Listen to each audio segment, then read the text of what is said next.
Greetings, my esteemed watchers, and welcome to another episode of Double Dose, the variety podcast where I bring on content creators from my interview podcast, Poison Points, for another round of discussion that we couldn't quite get to because of time constraints. I'm your host, Irisu Neo, but you can call me Irisu, and today's guest is Yomi Quinnley, a Glad Scientist VTuber with a great personality and comfortable vibes. Our topic of discussion today is how we both handle being ourselves as content creators in order to strike the perfect balance between us and our content. If you like what you hear today and you're watching on YouTube, consider dropping a like and subscribe. Or if you're listening on another platform, consider dropping a follow or whatever it is that they do. As this is being uploaded, Yomi Quinnley is currently holding a subathon for her 2.0 model and is also currently pushing for partner. So if you enjoy what you hear from her today, please go and give her a follow on Twitch at Yomi Quinnley. A little disclaimer before we start the episode. Yomi was dealing with some audio trouble in regards to jets flying over her house. It stops about 10 minutes in, so don't worry too much about that being a problem persistent through the interview. Let me know if there's any suggestions you have to improve the viewing experience. And if you have any ideas for future podcasts, especially for Double Dose, feel free to let me know. I'm sure I'll have a way of contacting me in the description below. As always, I will see you next time. Take care now. Greetings, my esteemed watchers, and welcome to another episode of Double Dose. Today, I'm joined by the beautiful Mad Scientist, or Glad Scientist VTuber, Yomi Quinnley. Hello, Yomi. Thank you so much for having me here. I really do appreciate it. Yes, yes, yes. Not a mad scientist. I mean, most of the time. I'm a glad scientist. Thank you for remembering that, sweetie. Oh, yes, of Yes, I'm course. happy to be back. It's wonderful to have you back onto the show, and for the first official episode of a podcast that is more dedicated to offline discussion. So we're not worrying about the pressures of chat and performing at all times. Though I know that we'll be on our best behavior. Yes, as we do say, in a way, we are puppeteers as well. And sometimes it is nice to just cut a couple of the strings and relax a little more, which is a very relaxing vibe when I get a chance to talk to you. Oh yes, I do try my best. So. Hmm. Well, today, before actually we get into it, I should shill you out. Yomi, of course, you can find her over on twitch.tv/Yomi Quinnley. I'll have that on the screen. And, well, Yomi is about to get ready, practically right around the corner today for the subathon, correct? Yes, I am actually promoting a subathon to be happening on the 13th. 13. So today we're getting a lot of practice stuff set up. We're still doing the behind the scenes work right now because, well, we have ourselves nearing partner and have a 2.0 coming. And basically, I'm going full time. So we're making this our big event to also, in its own way, soft announce that, yep, I'm now full time, 2.0, let's get it funded. And most of all, just helping everybody get together and having a wonderful time because I love my community, all the support they've given. Now I want to give back to them. Oh, yes. And, very scary, but also fun all the same. It's a new experience to, learn how to treat all of these new people with the respect and courtesy, as well as treating your old viewers with the same kind of familiarity that you have. And I think today's discussion will be quite well geared towards it. But, well, before we get into that, Yomi, you are about 5 viewers away from hitting that threshold. 5 consecutive viewers, right? Yeah. Yeah, you're almost there. I I am. I do tell people that, don't get obsessed with numbers, but you do need to, put those goggles on and get a little analytical about them. So I do look, and technically I hit the proper average, but in order to get partner properly, sorry, mind the noise in the background a little bit. It's my tummy, not the assistants. In order to get there, it does count. It does this thing where it doesn't actually count raiders.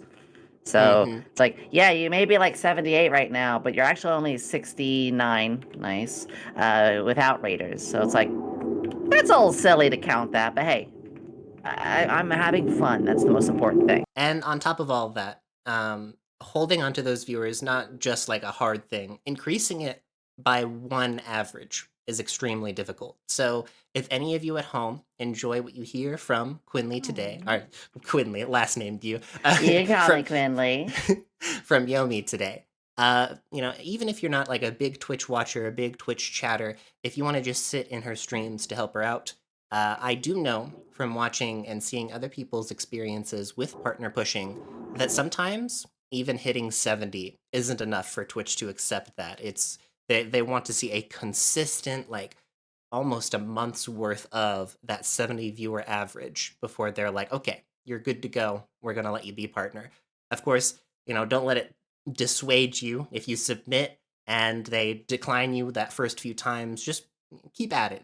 I know that it eventually does work out. So, If there's anything you ever want to achieve, it requires work. oh yes. And I look at it as even friendships. Like, if you want to have a friendship maintained, you have to work at maintaining that a little bit. Not that friendship decay should really be much of a thing. I try my best not to let that be a thing to me. But look, if you don't call somebody in 6 months, like, yeah, you do it. Or in this case, as streaming, yeah, it's work, but it's fun work. And I do everything I can to make this an experience for me and them. Never stream if you're not doing it also for yourself in fun. Because we had a lot of fun here. That's the most important thing. We did lots of wacky experiments and discussed a lot of life lessons, actually, despite the fact that we get very wacky in the lab. And from hand cam stuff that's been going on, I actually got some scientific experiment hand cams going on soon. And of course, the gaming that we do, but our chats, the wacky redeems that go on, and the stuff people can do to interact with me, like blowing me up and destroying the place, or electrocuting me, or using TTSs to make really weird things happen, or sending all sorts of colors and interactions to, or surprise guests. I've actually been doing some more collabs. I recently had one with a game developer who has become a friend, which is the most lovely thing in the world. Streaming has empowered me in real life. Oh yes. And, great segue into today's discussion, which I have been wanting to talk about with you for a very long time, but time did not permit, unfortunately. And that is the question of how can you be yourself while also being an online personality? And, well, for a lot of people, it's pretty easy because your online personality is also just you. But I'm sure, Yomi, as you have grown and you've gotten to that point of that 70 average, getting ready for partner, you've had to adjust and change a little bit about yourself, not necessarily in a way that is untrue to yourself, but is like a Yeah. compromise of sorts, uh, it's quite frankly, like very, very openly, a sacrifice that you have to make to attain your dreams. It's the unfortunate truth. It's a harsh word, but when you're going for a dream such as this, it's very important to be honest about it. You're right. There's honesty is the best policy. I'm gonna say that straight up. The first, because at the end of the day, the more you stream, the more your community gets to know you. And if they've gotten to know a false persona the whole time, and your real self starts to come through, they're gonna smell that. Like, Mhm. people know if you are sick and you're trying to hide it. People know as a streamer if you're just not feeling that game. People they'll know because they watch you probably more than your family does. They watch you 4 hours, 5 hours a day, 3 times a week, or what like me, it's 20 hours a week. I do, 4 to 5 streams a week, 4 to 5 hours each. They know if I'm sick. They know if I'm not feeling something. They know if someone said a comment in the chat that I have to be like, hold on, I don't say anything, but I pause for like 3 seconds and then I have to like delete the message or something like that. They all know something's up.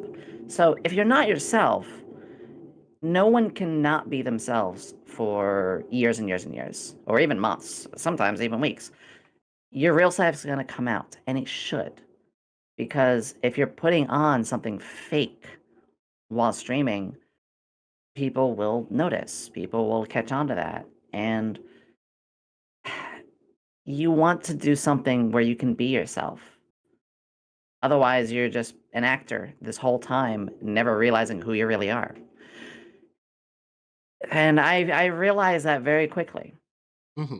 If you don't mind, I can even go on a little bit about that. My first couple weeks to now, there's a massive difference because I discovered myself more. Oh yeah, I would love to hear about it. I want to hear about your experience. On debut, first time beginning, I like to compare it to the new kid of the school. You're there, you stand in front of everybody, you stand in front of a classroom, or in this case, your however many viewers you have for your debut, which we all know debuts get a lot of people. And it's like, "Hi, my name is Yomi. It's so good to meet you all. I'm this and I'm that, and I'm gonna do my best. And I like to, you're not putting on a character, but you're putting on your best face. Just like how people on Twitters and Facebooks, they don't put their bad stuff. They often want to put the perfect image of themselves out there. They can curate their lives.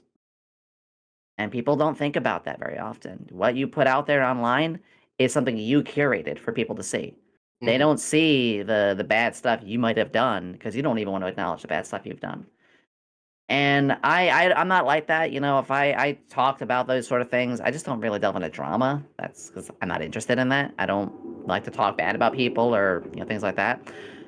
But on that first day when you're debuting, your big thing that you're doing there is you're presenting your best self. But through many more streams, people will see your best self and your worst self. They'll see you being a blubbering mess after a awesome hype train, because I certainly was. And they'll see you get a little frustrated when it's like, you know what? This game. I'm not enjoying it. Guys, I'm dropping this game. We're going to Yu-Gi-Oh! Which I did do that too. And people actually had more fun because Yomi was playing something she was liking more. Even though that wasn't what we scheduled. We scheduled one thing and then 2 hours later we changed it. Over time, your real self will come out.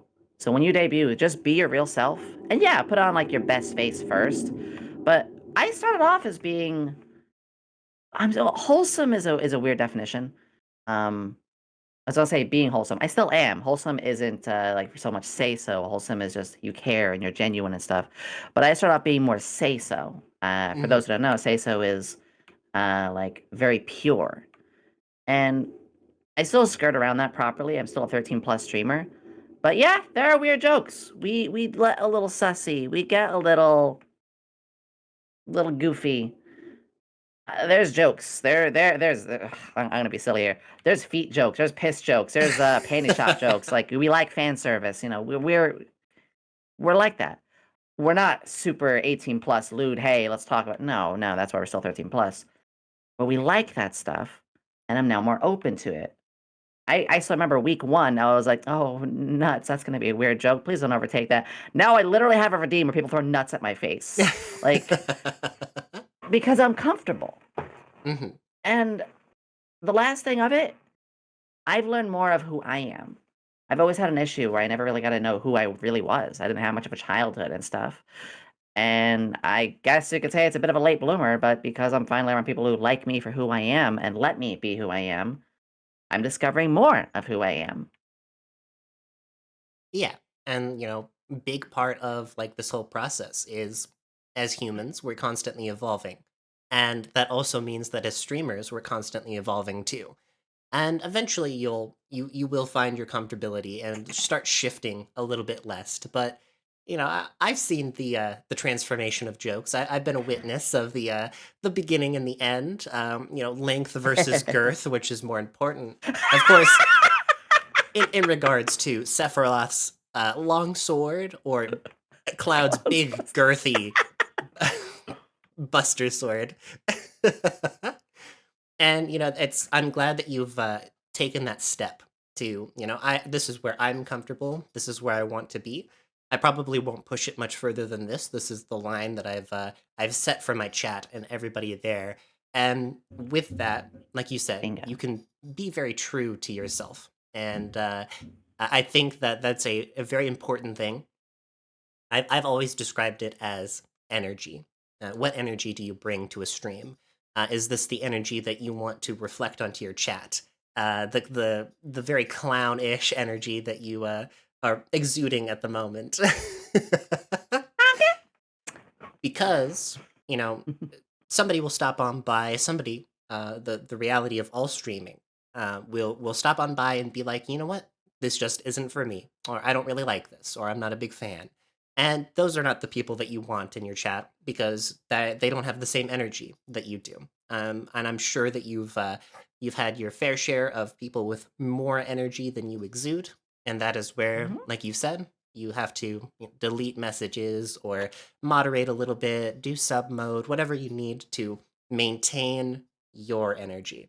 Um, and Yeah. at the end of the day, it revolves around you. Not in like a selfish way, but it is, they're No, there. no, it's your community. Yeah, they're there for you. Um, I've been fortunate enough that I very rarely have had to do much curation. We there's something about the way that it's been welcoming in that people kind of get it. Maybe it's my filters, maybe it's my tags, maybe it's just what I say. The first time I see a first time chatter, I think I tell people whatever I can do to make you more comfortable here, please let me know. You know, when we do ASMR, I let people know like, hey, ASMR is only a Saturday thing, so if you come by tomorrow and it's goofy, I don't want you to be caught off guard. And every new person who comes in, I say my hello to because I cherish them, but I want them to know immediately out of the gate what to look up to. And yeah, we haven't had 8 raids, we haven't had some, myself I'm ready for it if it happens. I'm ready. You wanna try, I'm ready. But the nice thing is, people will know. People in fact, people who started from the beginning with our community, when who were there for more of the softer side, because again, we're still wholesome.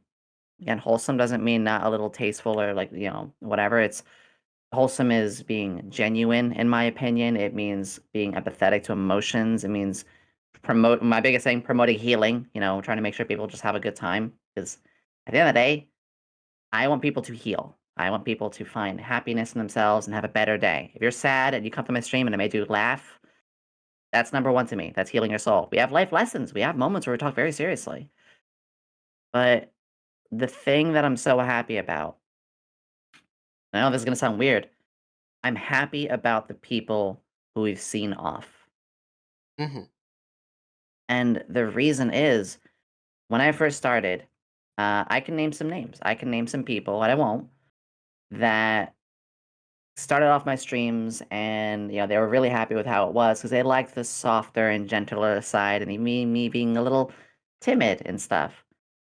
But I'm happy for them because they had said, "Hey, Yomi, I know I'm not in your streams very often anymore. It's a little maybe overloading for me, or it's a little too wacky for me these days. But I'm happy for you, and I still support you."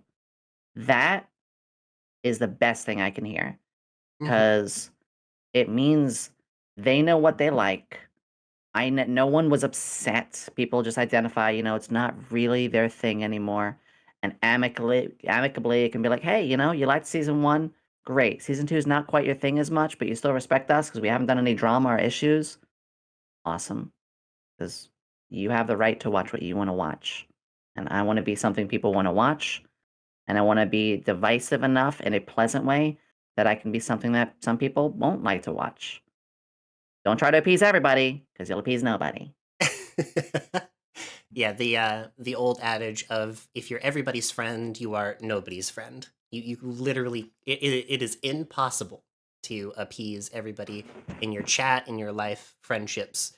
That's where you start to temper what you're comfortable with and where your personality lies. Um, Yeah. super super important. I think that I have been present in streams, not your streams, but I've been present in streams where I swear chat just steamrolls over the streamer themselves, and they can't stick up for themselves. They don't stand up for their own rules. Sometimes they'll enforce one rule but will let another chatter get away with something else. And all of that stuff is Ooh, that's a big one I don't like. yeah, it's rough. It's really hard, and again, not easy. It's a definite strength and a virtue that you gain. standing true to yourself, being true to your own personality and what you're ready to handle. Um, some days it's okay to accept that you're not going to be perfect with all of your decisions and rulings. Not that there's like not that there's like 1,000 bajillion rulings that you do per stream.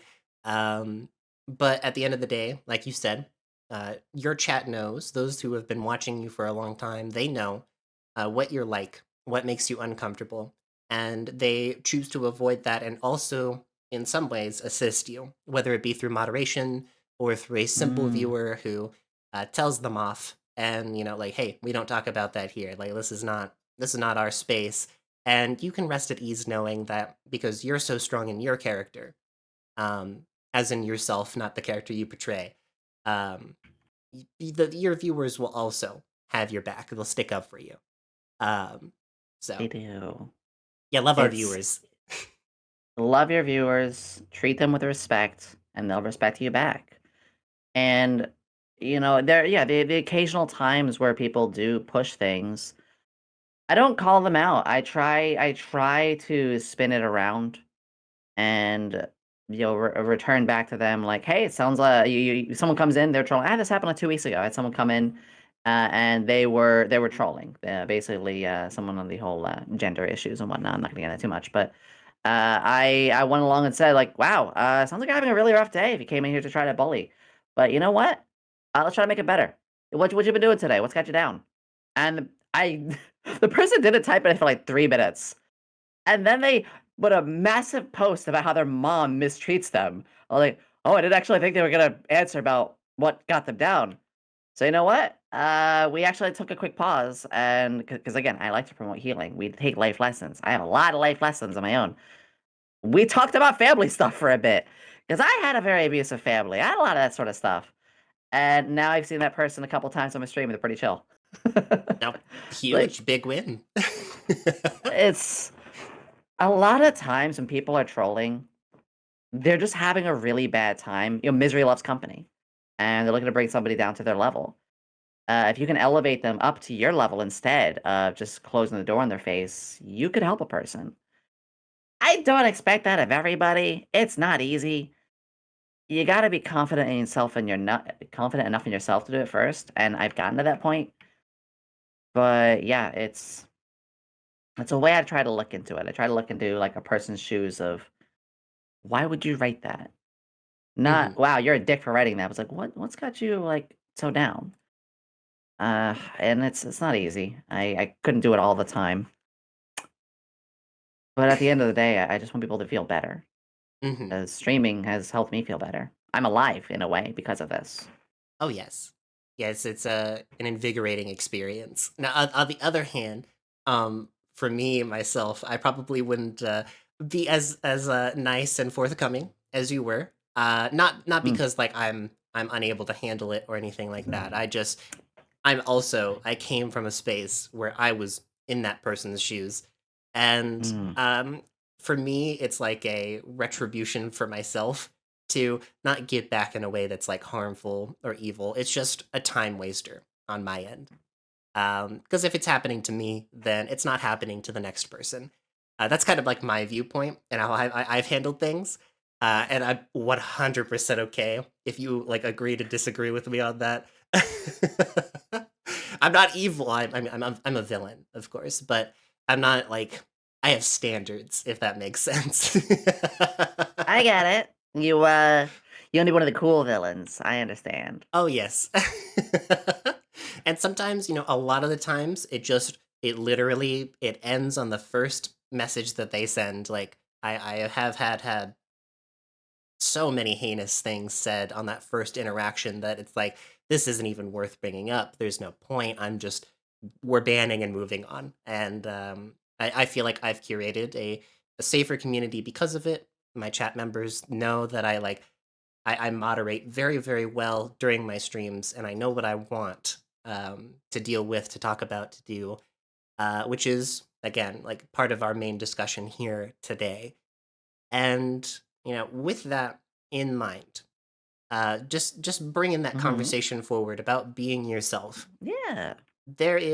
We talked about it a little bit. There is a little bit of a personality that you bring forward. The more aggressive in a positive light, the more aggressive parts of yourself that you Be might loved, not be see. loved, be loved. That you might not see in a day to day. You know, if you're going out to meet with your family, you might not see this part of your personality versus when you're streaming. You get to bring it out because you're in your own space, you're comfortable, you're happy. Mm. Where do you draw the line for you yourself and your personality and being a creator that you know that if you sacrificed so much more, you might be more popular? You know, if you do these things that these people do, the extreme stuff, where do you draw that line for yourself? So, where do I stop myself in terms of I could grow more if I did this, or if I started changing my streams around doing this, but I don't want to, is kind Yeah, of what you're asking. yeah, that's the basic gist. Yeah. When I first started, I immediately set guidelines for myself. From the very beginning, I said, if I was to ever go into, say, like Hollow Live, which I do look up to. I know there's some stuff going on in corporate VTubers right now, but Hollow Live is still, still one of my, bread and butters where I look up to. Hmm. I asked myself, if I ever had seen an audition and I wanted to apply for that audition, would there be anything they can go through in my files, in my posts, in my social medias, and they would say, oh, because of this, we can't. And everything I do on social media, I deliberately try to look through from that lens. Not that I'm even looking to go corporate. I mean, if I get offered, I'm flattered. Maybe I don't want to lose Yomi. But when I did that, it gave me this mindset of we want to uplift people. Is what I'm putting out there going to be additive or not? I see people who will put posts out there smashing certain creators. I'm like, what's my content gonna do if I spoke about that? Nothing. That doesn't promote the positive stuff I want to do.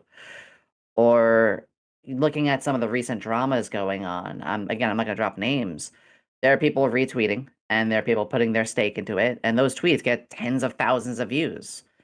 And I was like, well, does that do anything for me? Is like I have my opinion, but is that opinion in the end gonna be better? No, it'll give me a short burst in the moment, but then like a week later, it's like, wow, Yomi can be taking like pretty mean, spicy takes. I'm like, look, I'm not into that. I don't want people to look back and be like, yeah, she's nice 90% of the time, but God, 5 or 10% of the time, she can be a real fucking bitch. Like, no, that's not me. The world's hurting enough. The world's practically on fire. We don't need to add more fire to it. So the drama stuff. Quick Hmm. burst about drama. Folks, saying, "Oh, I don't like this person. Check this out. I got them, muted or whatever." Or I think Oh that the thing God. they did right now, no, not gonna get out. Like, look how awful this. Like, okay, that's cool, but like, that's your opinion. It separates more. We don't need to separate more. People can do messed up things. It's about how we forgive it. Hmm. People can make massive mistakes, but it's about how they try to own up to those. And the more we immediately ostracize and put down and judge people within the first 2 hours of something happening, the less of a chance they're gonna have of making a, positive turnaround because now they're scared, or now they're having to spend 3 weeks writing a public response or something. Give people a chance, and I don't think we give people more enough chances. Hmm. So, to answer it as a whole, my biggest thing to hold back on is just drama stuff. I I do have my opinions, Hmm. but they don't add. They only hurt. I'm not here to hurt people. So that's my biggest holdback. My second is I'm a lewd son of a bitch, actually. No, it's a slight thing, but I like many, not all. There's plenty of people who are asexual, just not into like lewd stuff at all. But like quite a few people, I like 18 plus stuff. There is some spicy Yomi art out there. Hmm. There is one of my hobbies. I like to do text-based role plays. That's actually how Yomi started back in 2017. She was not made for VTubing originally. I do a lot of role plays, D&D, stuff like that. And once in a while, those role plays get 18 plus and sussy. I like that. But that's private. That's my own stuff. Just like anybody who has their own personal, stuff. And I don't let that get into my streams fully. We make a nod and a wink. If I have my growth potion happen and this goes on and people see thighs, well, you know what? Funny. Go ahead. Make a panty shot joke. Fan service it.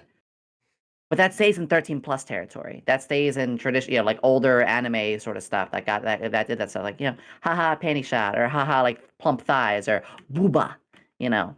But I don't go out here and say, yeah, my nipples are purple and I give blueberry. It's like, no, what? Huh? That's wait, so we're going 18? Like, no. I like that nod and a wink of sussiness, that fun fan service, and then we move on. Because IRL, perhaps a little bit more IRL and the stuff I like that. But even that is in proper monochrome. That's not really for my streams. Yeah, So that's that's the the other thing I part. hold back on. Yeah. That's where you've like from a professional standpoint, like thinking about it, like you go into a job, you don't really want to bring forth your lewdest points. That's the guideline that you have set, and again, that isn't like necessarily like when I say professional, I don't mean like you're in it for the money, and I gotta make sure that I'm perfect in every way. It's a personal character thing. You don't want to bring that to people, your audience that aren't ready for it, that you've already like curated, like you've said, to be in that mindset of the 13 plus. It would be terrible to all of a sudden fully switch gears to 18 plus out of nowhere and whiplash everybody. People are no longer comfortable because they're not sure what to believe in, because you thought, hypothetically, you thought that Hmm. this is what they do to get popular, so I'm going to take every approach to do it. Again, I think that's like a great line to draw for yourself. Very important to pick the values that you think you would like to put forward, adjust them, tweak them, and then hey, there we go. I have a stream now. I have a brand. I have a this character that I can fall back on, and I know Yeah. my values and virtues. And the thing with it too, yeah, values and virtues, that's it. The thing with it too is, again, outside of it, I have what I like. Hmm. My Discord, which is actually 16 plus, and there's a reason it's a different age rating as compared to my Twitch. I'll go over in a second. The Discord does have a properly curated, like, adult spot. And I'll happily say this, I do have a recently made 18 plus Twitter that's just images, and they're spoiler tagged and everything. It's got its own thing. It's even that is properly done. So if someone underage accidentally stumbles there, it's at least spoiler tag, and it says specifically like this is all 18 plus stuff. Every poster has an 18 plus tag next to it. It's the most professional way you can have like a little bit of 18 plus stuff out there. And I don't speak about it on streams. I don't promote it. It's just a nice little spot for, hey, if you know, it's there. If you like it, it's there. And again, the whole Hololive look, the 13 plus look, is Hololive members. They do exactly what I do. Well, not exactly that, but pretty much is we take a nod and a wink. Gargura in her last stream, she had an entire Pal World thing of that really, really sussy, one with the womb tattoo, Palmon. And she was like, ma'am. She had like four of them around her. Gura knows what she's doing. She knows exactly what she's doing. But does she specifically say, I will smash, I will No, no. But she does that professional, like, hey, if you're a little bit of my older audience, you know exactly what's going on here. And the jokes aren't even that hard to decipher. Because Hmm. that's where 13 plus lies. I mean, Spaceballs, one of my all-time favorite movies. Oh my god, that's 1987. I'm not that old. But that's PG-13. And that has some pretty crass jokes. Hmm. Even some up to this day, like action movies and like, there's people need to remember where 13 plus actually lies. So again, I follow that line. I make those little nods and jokes, and a lot of the corporate stuff really helped me find where that line is. But that's helped it all go through, and just keeping that balance. Because yeah, there is, like I said, there is a proper spot for those things. I know what I like, but it's not for them to see, and it's only for just people who want to go take a look at. Because that's at the end of the day, is you want to maintain that sort of thing. Hmm. Yeah. Again, like this is gonna be a weird like allegory or metaphor, I suppose. But when You're you fine. when you work in a place where I work, so a restaurant, we have a set of standards, and those standards are recipes. And if you mess with the Mm, standards or your recipe, people will notice, whether you've tweaked it for good or bad, better or for worse. But the thing that they kept coming for, the thing that makes your restaurant famous, if you have changed the recipe as a whole, then maybe the people who came for your French dip, your famous French dip with fries, and you've changed it, and it's no longer what they mm, remember, they don't want to stick around anymore. They probably won't come back as often until well, we've changed it back. We've heard your complaints, stuff like that. On a grand scale, that's so much different than VTubing, but it can be, a relative thing for what we do, what we put forward.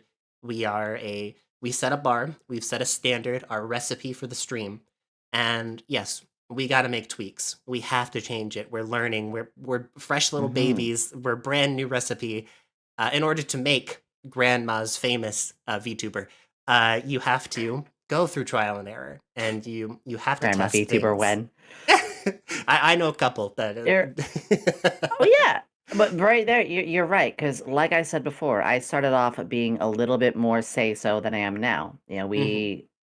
I still look at some of my old clips and how nervous I got about, like, some of the more sussy innuendos, but I was like, "But I like this stuff. Why am I holding this back?" I like that kind I'm a my okay, my character, and myself in real life, I'm a freaking klutz. And, like, it's super cliche, but, like, yeah, I like when the klutzy anime girl wearing a short skirt and thigh highs falls over and people suddenly see the panty shot. It's like, you know what? Cute, funny, hilarious. Do I lean into any further? No, we're gonna, it's just make believe and it's just fun. But, like, I was, like, getting really, like, I don't know." And I was like, fuck it. Now I have a redeem where people can make fun of some of those kind of things. I lean into it more because I like that. But we still keep it in that safe sorta 30 plus territory. Because anime, people need to remember, like, as VTubers, our origin is anime. I will never understand VTubers, and there's a reason they don't last. VTubers who suddenly make fun of anime. It's like if you don't like certain ones, that's fine, but make sure you don't ostracize your whole community. Like, again, I'm not gonna name names. When I see a VTuber being like, "Yeah, like fan service in the anime is really messed up, and it's not a thing," it's like you realize like that's a huge core of like where a lot of anime started. What are you doing? Okay, it's fine if you don't like it, but like don't take a dumpy on the very community that's supporting you. I remember watching someone stream. They had like 60 viewers, and then they started absolutely shitting on Monster Musume, and said like, "Yeah, if you're into that fan servicey Monster Girl crap, that's kind of gross and ick." I in live watched them go from 60 to 38. It's like it's no wonder. You are an anime girl. Yes, we have our boundaries. We have to be respected. Let me stop right there and say, just because you are an anime girl, you shouldn't be fan service. You don't have a right. No, no. You do have your boundaries. Your boundaries should be respected. My boundary is if you want to make sussy art of me, ask me first. There are people who are very uncomfortable having sussy or whatever art of them. Good. I want to say right out of the gate. Set that boundary. Good. Just don't shame people for having their likes of that, is what I'm saying. Oh, yes. Yeah. That's The kind of the core thing there. That person who's calling out your, "Hey, I don't like this or that," instead say, "It's not really my thing. If you like it, good for you. Just, it's not really something that I'm too fond of." That's the better way to spin pretty much all those things. I tell people I don't like Attack on Titan because I didn't like how, it was basically glorified pain of everything opening. It was just a miserable anime. Everyone's sad. Everything's dying. No, instead of saying, it's not really my thing. If you like it, though, I'm so happy you have something you can watch. It's just not really my thing. That keeps everybody happy because it shows you have your morals, you have what you like, and you're not going to shame other people for liking what they like. Mhm. Oh, yeah. I mean, I also think, to tack on to that. that if somebody comes Yeah. in and they're like, "Hey, what do you think of?" We'll use your example, Attack on Titan. Sure. There's room for discussion. It doesn't necessarily, if you're comfortable in the moment, of course, it doesn't have to end Yeah. with, it's just not for me. You can curate discussion. Why don't you like it? Why isn't it for you? You can critique something constructively with zero negative connotation. I don't like Monster Masame Yes. because, again, I'm not really big into the monster girls. I'm not big on how they Right. portray them. But I do like the animation style. Some of the jokes land quite well. Stuff like that. You've given your fair shot towards the thing, bare minimum. Um, and hey, Yeah, everything should get a shot too. That's another thing. the people who, I just gotta say, the people who bash on anime such as that, they don't realize that a lot of like even American children's cartoons cross the line into that territory all the time. Yeah. It's just not talked about as much. SpongeBob has the crass jokes. Flapjack, I just watched a whole 20-minute compilation of all of their adult jokes the other day. I Sexual. rolled a two. Okay. Yeah, it's that's exactly it. I for one, like, if it comes into the chat, and here comes the streaming part. Mhm. If I mentioned it and it was still a big topic in chat, then we roll with it. Absolutely. If I had a lot of people in chat say, "Well, maybe you should try and look at it this way or that way," then I'll be like, start talking the discussion. But if I do say, what I said, just like, it's not really my thing. I'm glad you liked it, and nobody else really like talks about it in chat, then of course, yeah, we move on. It's otherwise I'm beating up my own pinata I purchased. That's a cool analogy. I'm saving that one. But yeah, if a lot, you're right. If a lot of chat does bring it up, then we'll keep talking about it because I want chat to feel valued in their opinions. That is one of the most number one things in my stream because I do promote healing. Is you as a person are your own individual, unique being, and it needs to be celebrated. I've grown up in an environment where I wasn't allowed to be myself. It's why here I am, the age that I am, which that's not for disclosure. That I'm only just now really discovering who I am. Very late. But you know what? I'm discovering who I am and I'm happy who I am. So there's other people like me out there. I'm not going to shun them for liking the things that they like because I'm no good as their, say, abusive family or jerk brother or sister or, uh, bigoted grandparents or whatever. Like, no, I can't support people bashing you for liking what you like at all. Of course, yes. Again, VTubing. Actually, I'll extend this to content creation as a whole. Depends on who you Yeah. consume, of course, but typically, if you go into a stream, your number one priority is you want to relate to the streamer. And the number one way that the streamer can make you not relatable to them at all is I hate this. Oh, I hate that. That Mm-hmm. sucks. That's the worst. Which Mm-hmm. then we have that boundary. Your boundary set. You may hate, like genuinely hate Attack on Titan, but that's not the place for a discussion today on stream. So I will Yeah. I'll perform not necessarily a lie, but I'll cut my own harsh opinion of it down to size and just say I'm not a big fan of it. It's just not for me. It doesn't have to That's where most be. of my things are. Yeah, you don't have to stream at a 100% honest capacity, which is one of my streaming hot takes, and I had a lot of people actually very angry with me Huh. that even as a genuine wholesome streamer, I don't think it's a bad thing to sprinkle in healthy white lies, as I'll put it. Lies Hmm. such as you watch all of the Game Awards, or let's just say that's the hypothetical we're setting up right now. You watched Okay. all of it, and you know exactly what happened. You know who won. I think that it is a perfectly acceptable white lie to be like, "Hey, I didn't see the Game Awards. What happened? Who won? What were these opinions on this?" Because it generates discussion. I don't think that's a lie. That like if it came out that you did actually see the Game Awards, people would be like pissed off about you at. Hmm. But it can be a discussion driver. And I understand it's a hot take on my end. Uh, No, that's fair. I See, had some people get genuinely angry at me because I said that. first off, life's too short to get angry at every little thing. Second, for me, this is another reason why sometimes I don't have the hottest take on something is because I don't like to put an opinion on something until I've invested myself into it. So, like what you're saying right now, I can't say if I like it or dislike it, or I think you're bad for that or good for that because I haven't tried it.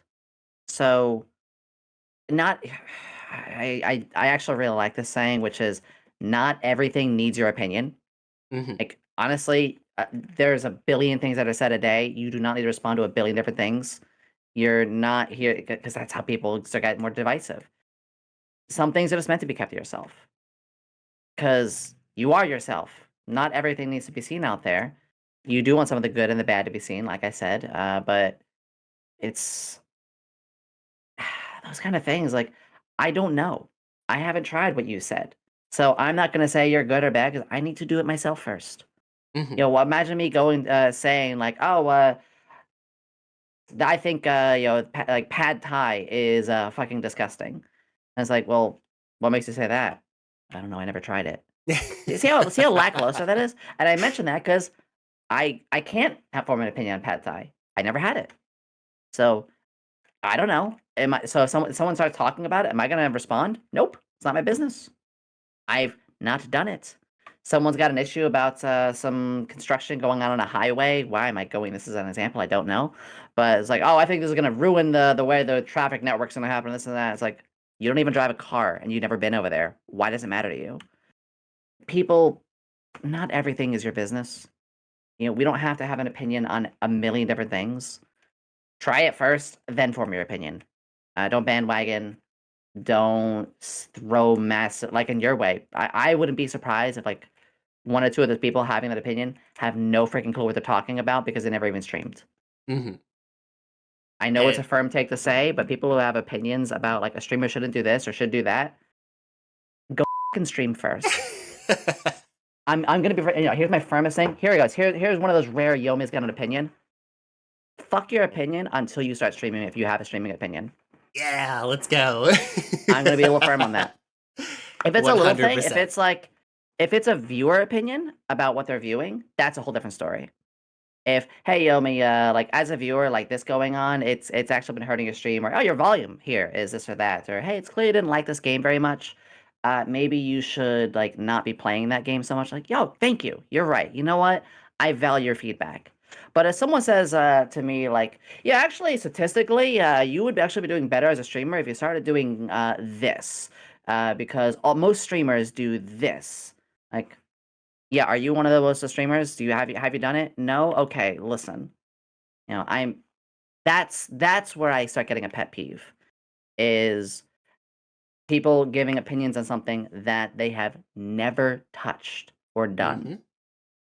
Those opinions, you're valued to have your opinions, but the concurrent value of that opinion, if I was to make it a currency, is less than a penny.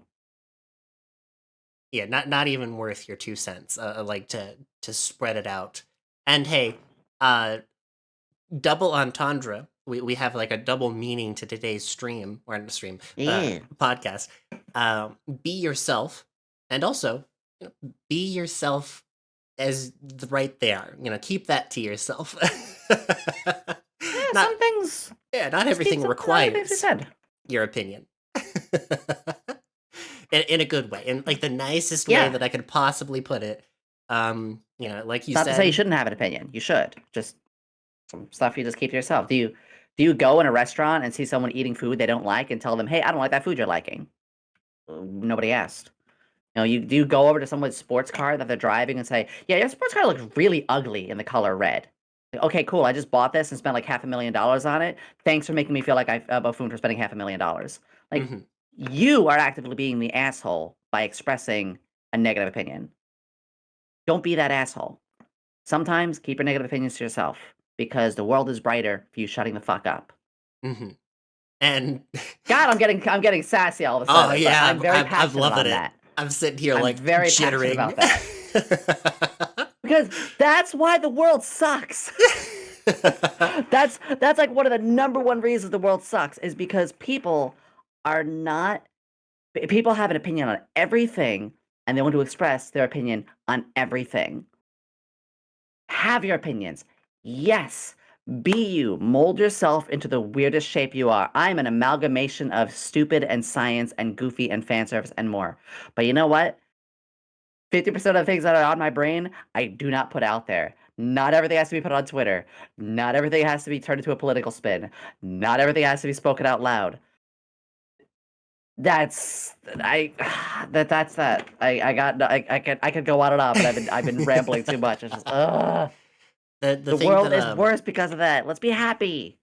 the thing that a lot of people forget, going back to my what I said about the white Yeah, sorry, I've lie been hot rambling. take. No, you're fine. You're fine. Keeping it sort of in that vein. There's a lot of nuance to like every moral dilemma. There's nuance to how people tackle things. It's not a science. Science is absolute. Theoretically, should be for the most part. Math is absolute.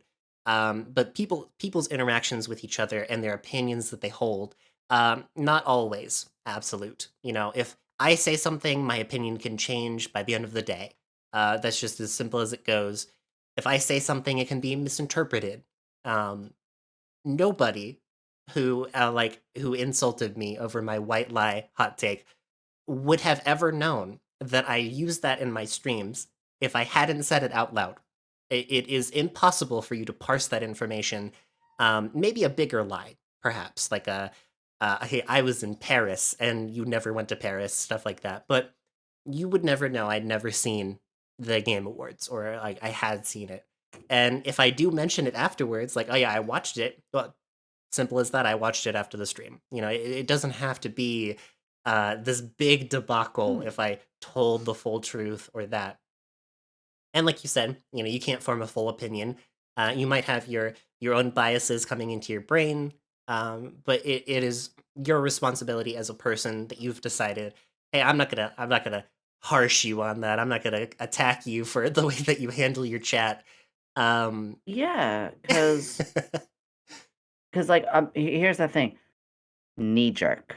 Knee jerk reactions. Like right now, my knee jerk reaction to that is, yeah, I don't know about that. That feels a little weird. I'm not too sure. But I don't have a full opinion because I haven't done that. mhm. So my knee jerk and uncertainty, a human being will try to decipher their own inner uncertainty. We'll try to narrow it down. We often chalk up uncertainty to wrong. So me, right now, my brain goes to, I don't know how to feel about that. It kind of feels like it could be wrong. Okay, that's uncertainty. The uncertainty goes to, that is wrong, because if I'm feeling weird about it, something must be wrong. Then I will say, you, because you're the one who brought that uncertainty, are wrong. When in reality, I haven't done it. So my uncertainty is because I haven't tried that sort of white lie. So until I do, I should just shut the heck up and not express my opinion, because my opinion would be a knee-jerk reaction that is hypothetically just untrue because I don't actually have a horse in the race or I've done anything about it, and wait until I try it. And not to say that you should try it, the whole point that I drove home was I Yeah, said that it was a tool, like it was a thing that you can use. It's not like it's not something that I go into every single yeah. stream and I'm like, aha, I've concocted the most brilliant of lies. They'll never see this Mhm. coming. But it could be as simple as a snap of the finger, split second. I haven't seen this. Let's spark a discussion. Yeah, Let's talk about this. Because my personal philosophy is that for a lot of people, discussion drives engagement. It can bring people outside of lurking if they hear an opinion that maybe not might not be controversial, but they can talk about because humans like to talk about themselves. What did you think about the Game yeah. Awards? And that forms 1,000 opinions. You have 1,000 different angles and opportunities that you've taken just because Genshin Impact didn't win this year or something along those lines. People love Genshin Impact to the point that they would. People hate Genshin Impact to the point where they're like, "Oh, thank God it lost." So many different Yeah. people, so many different opinions. That's why I do shows like this. I guess I'm like very psychological. I love pushing buttons in a safe way. Yeah, and yeah, right there, that very last statement. Um, that's the thing. Like, that's not really me. But you know Hmm. what? If that was me, that wouldn't be good because that mean we're two similar things. We're supposed to provide different things. Hmm. For me, I don't like to engage in the button pushing or people having firm opinions that might ostracize or hurt others down. And those are two different things I've even mentioned. But there are places for it. Great example. There are plenty of varieties of VTubers. The general look I have in VTubers is because we are animated characters, we are meant to be a healthy escape from some of the sorrow in this world. You know, I try to be that healing and healthy and goofy escape. I try to be a female Bill Nye, if you will, which Bill Nye was an escape from school. Oh, hell yeah. Whenever they put him on in school, you're like, oh, I forgot I'm even in school. You know, I'm meant to be a healthy escape. If I suddenly start doing like, let's go over this Niji Shanji drama, what? But that's because that's what I prime my audience for. If you were a streamer who was actually more focused on that, like Alara, who I love to death, or False ID, they prime their audience to know, hey, we do talk about this sort of stuff. I'm not going to be surprised then when I tune into Alara's and she is talking about how Niji Sanji is starting to go down the rabbit hole or go down the shithole. Good, because that's her brand. Her brand and my brand, two totally different things, but we respect each other. We like what we give. And that's what we want is we want to have different channels that can give us different stuff to look at. So there's nothing wrong with talking about the news or being divisive or creating some stuff to talk about like that. Just remember that's what your audience will expect from you in the future. So set up people to know what you're about. Me, like I said, I'm a healthy escape. I am a goofy goober who will, attract people who also like the goofiness. And I'll go on that slight tangent, like I mentioned, the fan service kind of thing. At first, I was like, wow, I didn't realize like so many of you like this kind of stuff as well. Or I'm even finding when we talk about like Final Fantasy VII, almost my entire community has the same favorite character, which is Yuffie, which is me. Or when we're playing like a game, almost everybody liked the same class, the same character class.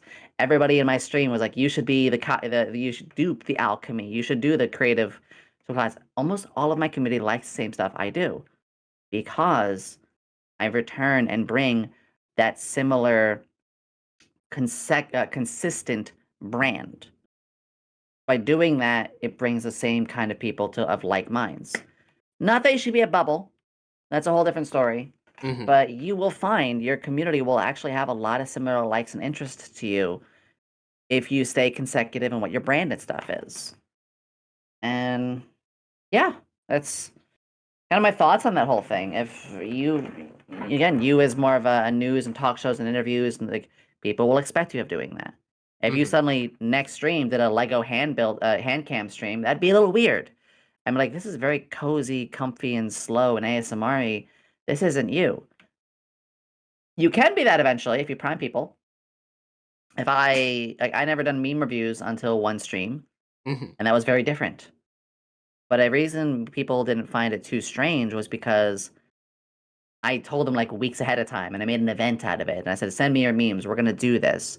So people didn't just show up randomly like, oh, this is a really weird Yomi stream. Why am I seeing like Peepo emotes and like a lot of IRL stuff? I keep away from IRL stuff at all costs. But like meme reviews has a lot of IRL stuff. Why is this here? They weren't surprised because I primed my audience for that for weeks. So big changes require big early warnings, Oh, even if it's yes. just for like a single event. Phew, I talked a Communication. lot on that. You're fine. You're fine. I love it. Someday, I may take that hand cam idea. We'll build Legos as I uh shit talk the most recent Niji Sanji news. Do it. Not that I have an opinion on it that isn't already like that I've already formed my opinion. You mentioned it earlier. I'll get it out of the way now. I don't think that anybody should dream of going corporate. I think that the first dream should be that middle ground, the semi-corporate. The Kawa Entertainment, the smaller VTuber groups that the Yes. the stakes of being like I don't want to say harassed in the terms of like what actually happened, but Shout out to Kawa, by the way. I know they had some changes. Pia P, I'm thinking of you. Okay. I but like her. We're friends. I felt really we're sad when she and Kawa broke apart, and Pia P was so shaken up about that. yeah, it was very sad, but like again, they broke up, and what I can only assume was a healthier way than it being fired from a company, It for was. It reasons was outside of about your as amicable as control. it could be. Yeah, that's why I'm an advocate for the semi-corporate. I call it semi-corporate. Some people just say they're just a group. It really changes. It varies based on the contract and what people have. Semi-corporate, Yeah. you get to keep to being yourself. You get to keep Yomi. You get to keep your brand that you've built up. You just expand your network. That's like the biggest thing that a lot of people like to use it for, and the fun. Some people enjoy meeting new people that they've never met before. So that's my That's what I would point. be interested in. Yeah. That generally, because I said to everybody, people on my streams know that yes, I'd be okay if I had some sort of like corporate offer, except I need to be able to keep my brand. I need to be able to keep my streams. I need to be able to keep Yomi. Basically, it's like I would want to be a part of one if I am more or less getting the support structure and people I can reach out to, not so much make my character and make who I am. No, no, I think I'm pretty good at that. Honestly, I don't need their help will probably be more of a mess to me. I'm my own organized chaos, but I need. Hey, I really don't have enough time to make another like 14 thumbnails, and I don't understand the YouTube algorithm as well. And hey, you're really good at like editing audio and stuff. Like that's what I need, Mhm. and that's what those provide. I believe a lot better. I agree with that. I am looking at that. I've seen a couple things is all I can say. Oh, wink, wink, hypothetically, theoretically, maybe in the future. Really? Oh, hopefully, hopefully. Purely theoretically, though, this is not, confirming or denying. Yeah, and not even a wink or a nudge. That is just like you said. Like I won't say anymore. I can't really say anymore. It is up in the air generally on a lot of things out there. Right now, my biggest thing is partner, and that is its own can of worms because I mean I could jump. I don't want to skip topics all of a sudden, but there's a whole nother thing about that. Oh no, go ahead, please. I think we've talked very well about the topic that we just had. So. Yeah, my bad TLDR is I bad big respect for corporates. Like I said, the corporates who do it right. Like I said, Hololife's one of the big ones. I studied every Hololive debut before I started, and it might have to do partially why my debut is pretty decent. Um, but yeah, so the thing with partner right now is it's a good dream to want to have it. More opportunities open up to you. Yes. The thing that sucks about the partner push is I finally have to start really worrying about my numbers more than ever. I would after every stream look and see, hey, what can I do better? What can I not do better? But now, when I look at my raid out number, that weighs heavily on me. Oh yeah. And yeah, then I go back and look at the numbers because collabs and experimental streams are so much fun. However, they notoriously do bring in less numbers, but promote further growth later. Whenever you do a collab with somebody, generally, yeah, it's going to be less numbers, but helps growth in the long run. And there's reasons for that too. Yeah, you get about 50% of your audience, 50% of their audience, and you add the total together. It might not be the exact same average. But because I'm partner pushing, one bad number in the average pot screws up the average for the rest of the month. Hmm. So the reason I want to get the partner pushes done and we get it and secure it is so I can start experimenting again and not have to worry so much about after every stream. Yes, I want to give all the love I can to my stream still, but I want to do a hand cam cooking stream. I have a feeling it's probably instead of 70, gonna bring only 50 people. But you know what? It's gonna be really fun. And that's why I want a secure partner. That's well, I mean other reasons too, but That's the biggest thing. I'll be able to experiment and try more new things that I know will probably not do as well to start, but probably get really good after I practice it a couple times. Does that Oh make yeah. sense? Oh yeah, yeah. I 100% get it. Like, yeah, I'm not there. I'm not in your shoes. I don't know what I would do in order to like Big shoes. maintain. Yeah, big boots to fill. Especially with the growth potion. But I like when I see it, when I like think about it, if I was a viewer of someone partner pushing, the first and foremost thing, like especially if I've been a longtime viewer of yours, and I am, I do pull up your streams whenever I can. I don't chat as Oh, often thank because you. I'm It's sick, fine. I'm busy, it's everything. I Um, was wearing your hat yesterday. Your hat came up in the hat redeem. Thank you, thank you. I'm glad that that stuck around. I was worried Yeah. because I've changed. I have as far as like my stream persona, that's completely different from what this persona is Y- now. You could send me an Um, update. yeah, yeah, I'll do that for you when I get like the assets in because I'm so Yeah. it's far away from being perfect, and I'm Sure. weird because my definition of being like a streamer at the moment, being true to myself, is apparently having like four different personalities that I cycle through. Um, and like I heard this on the radio the other day. Some people are like they are driven mad by insanity, like inconsistencies. I thrive in insanity, and I don't know why I've been like this. It drives me insane that I thrive this way. Uh, it, I it, mean, I it get very kooky crazy too. I get Yeah. it. Me trying to balance it all is difficult, but like I just can't imagine it any other way. That's just the way I roll. That's the punches that I go with. Too consistent, and I start to feel um automatic, if that makes sense. Where I'm like, I do the same stream. I do 2 interviews a week. I do these things with other people. I collab this specific way. I feel like I get into this too comfortable of a groove, too content, and it causes me to get lazy. And so I need constant shifting and change in my everything that I do. That's being true to myself, and also probably the most unhealthy thing that you can do in terms of growing a brand. I'll be honest, it doesn't do me any favors, but I still have a lot of fun with it. So, and that's all that matters to Huge me. thing. Yeah. Actually, what you said is a huge point, which is one, it is true. If you do lose consistency of your brand, of what you're doing, yes, it does harm growth critically. But you just said it yourself. You're having fun. I will never tell somebody because I do lessons actually. I did 2 lessons this week, making a little bit of money on the side.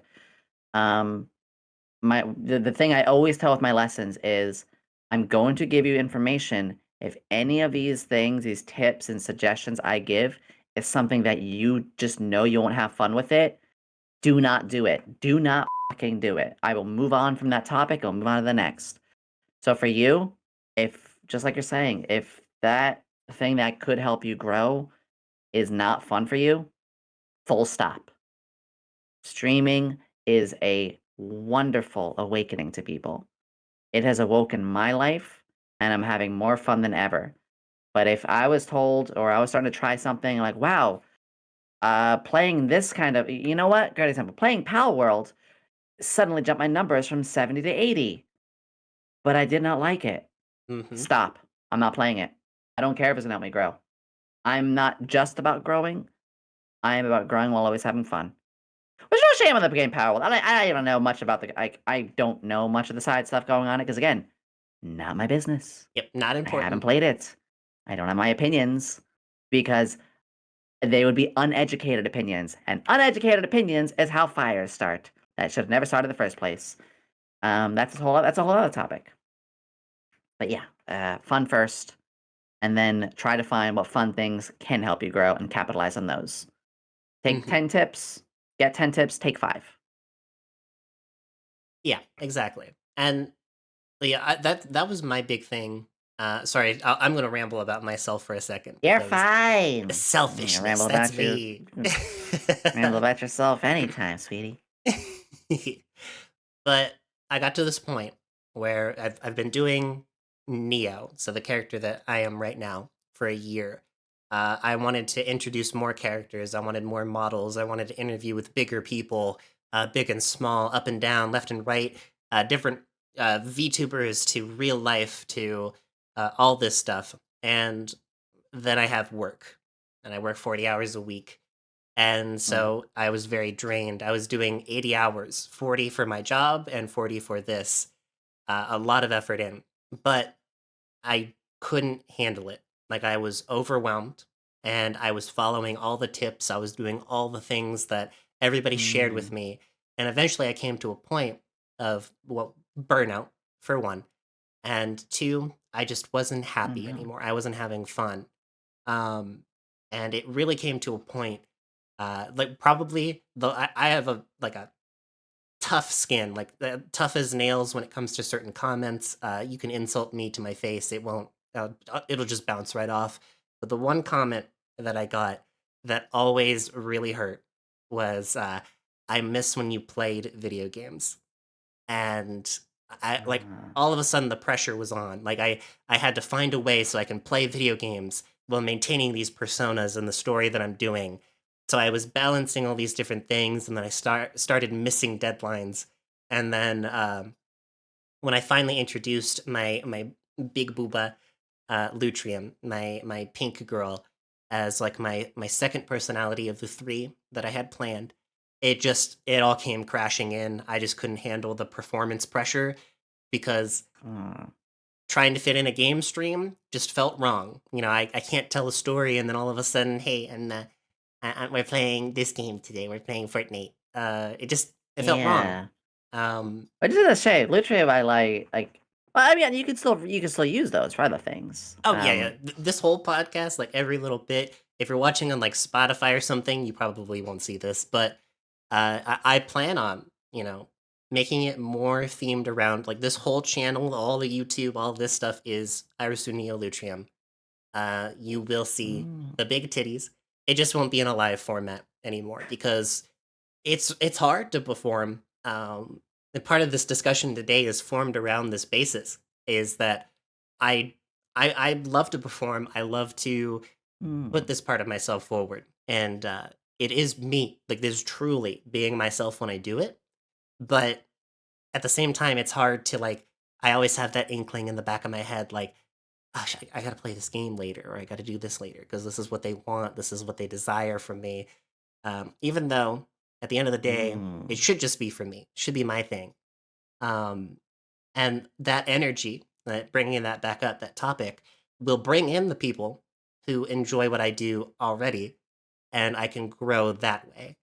Um, so I just needed a separation from all of that. I needed to try something different. So I do have, a fourth persona. We skipped over three. Let's That's see. coming later. But the fourth Yeah. persona is just loot. That my spider. I get to turn on a game. Oh, you turned into a Discord. Sorry. You're good. Mm. I get to turn on a game. I get to be a goofy little spider, and then I end the stream. And that's like my all my obligations are done. I've fulfilled the part of me that wants to play video games on stream, and now I can focus on this. Like, this is my passion. Um, Ah. it's a weird compromise. Again, I don't think it's very good for my branding. I think it's probably one of the worst decisions that I've made. But I'm going to roll with the punches, and that's going to be my thing. I'm going to accept my mistake. I'm going to make it work for me. So, There's there's a lot to unpack with that. And if you don't mind, I actually have something that could possibly help. But again, like I always say, take that all with a grain of salt, and as soon as it's not fun for you, don't freaking do it. oh, yeah, hit me with it. So, for one, like I've been saying from the beginning, if it's not fun for you, don't do it. And it's good that you're identifying that. Um, Listening to your community and telling you what you should do too also is more detrimental than we realize. I've done Oh it yeah. twice. I had two streams where I let the community dictate what I had done. And the most recent one was Devil May Cry. This was only 2 weeks ago.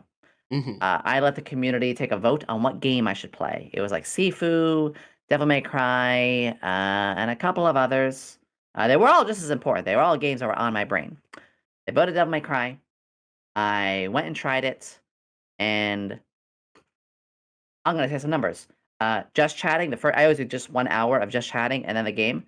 Just chatting, I fill up a room really fast. I get to my average in the first 10 or 15 minutes. Mhm. But we get there and it's rising. I'm getting to like 80 viewers. Now I don't have my view count on. I only know this because I looked after my stream. 80 was my peak. We start Devil May Cry, 55. And then slowly downwards. I rated out with the worst numbers I ever had. Ever. I'm talking since debut on May. Even on Mhm. that, I probably rated like 40 or 50 people. I rated out with 36 people on that Devil May Cry stream.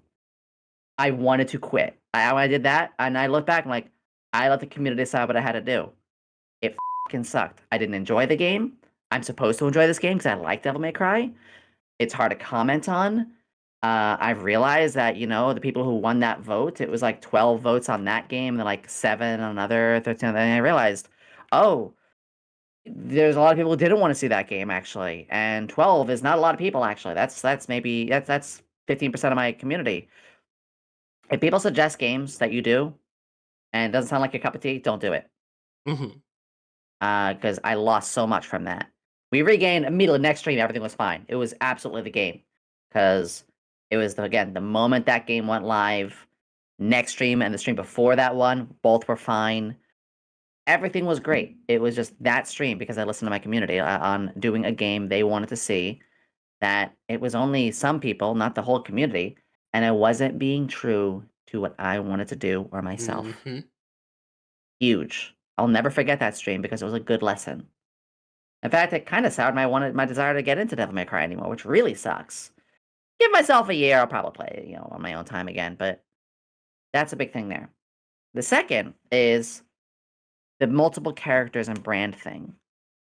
You know what? I'll actually send you some of these, so after stream, you can maybe, like, edit these in or so, but Mhm. I have a lot of characters, and in my scene, my just chatting scene in my laboratory, I actually have some of their equipment lying around. I have Kana's spear. I have Cynthia's staff. I have Mrs. Sparks' goggles, the mask of Joka. Like, I have character accessories from other OCs of mine laying around. One of them is even part of a couple of my redeems. Joka, she's the one who throws bombs at me, and like when the chibi potion ends and stuff. People like that.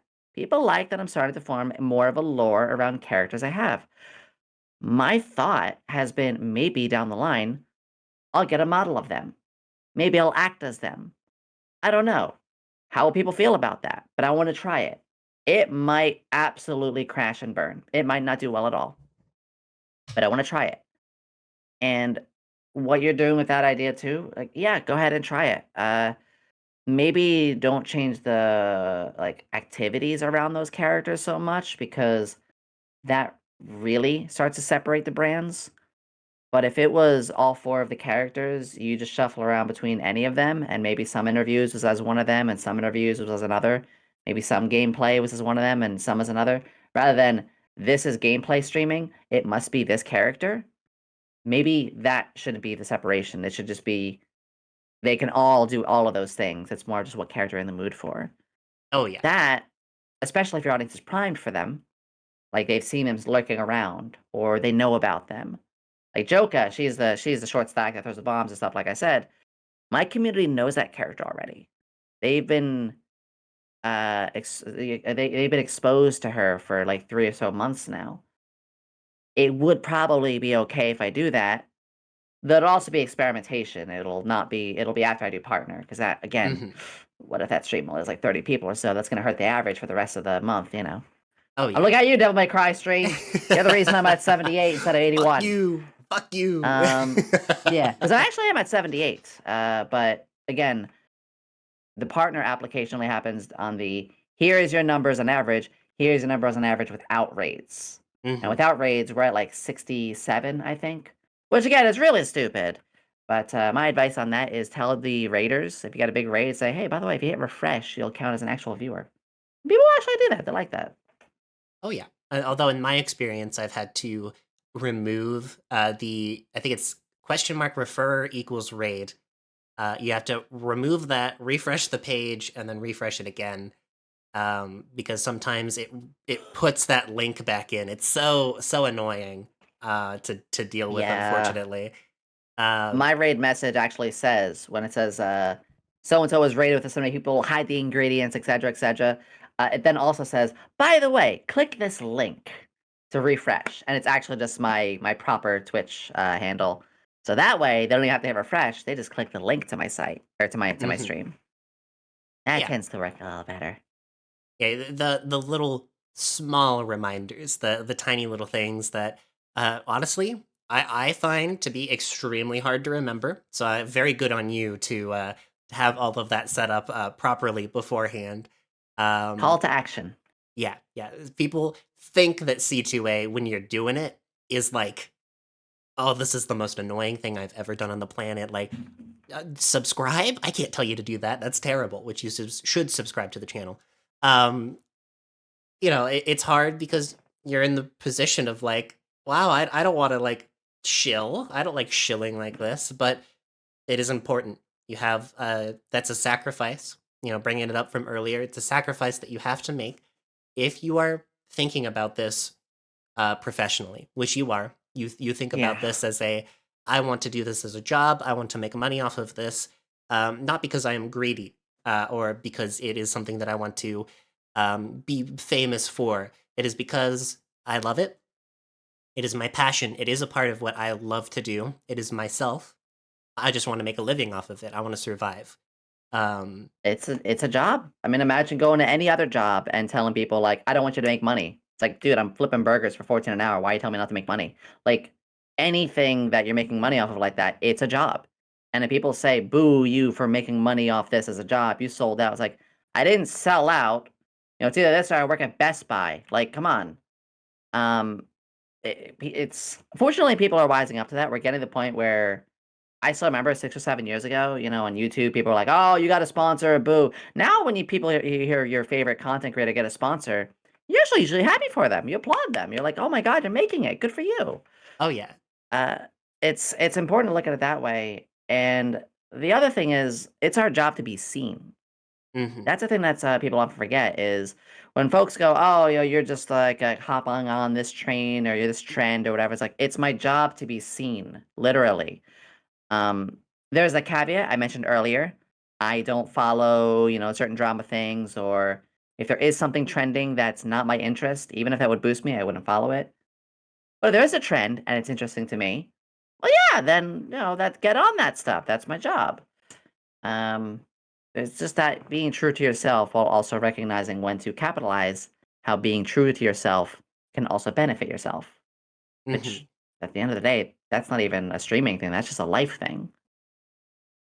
Oh yeah. You know, bringing that up to tack on to your last little bit of what you just said, the hopping on trends, because this is a very controversial topic for me, and I have a Mm, reason for it. But I'm curious, like you mentioned Power World. You've played it, yeah? You did a stream on it, or you not nope. yet? I know Okay, nothing about the game. okay. Well, I know enough with some of the controversies, and I was like, "Oh, this looks like there's some stuff going on." I'm not going to form an opinion yet because this is within 24 hours of a drop. Let's wait. And sure enough, the very next day, I was like, yeah, the person who was comparing the models was actually fudging the dice on that. It's like, see, that's why you wait. Or oh, it's actually there is no AI generation. It's just one of their past games was use some AI tool to actually educate you on how to spot differences between real art, and AI art. It was actually helpful. Like, slow down, wait for all the facts. Oh yeah. I mean, but also that's Twitter.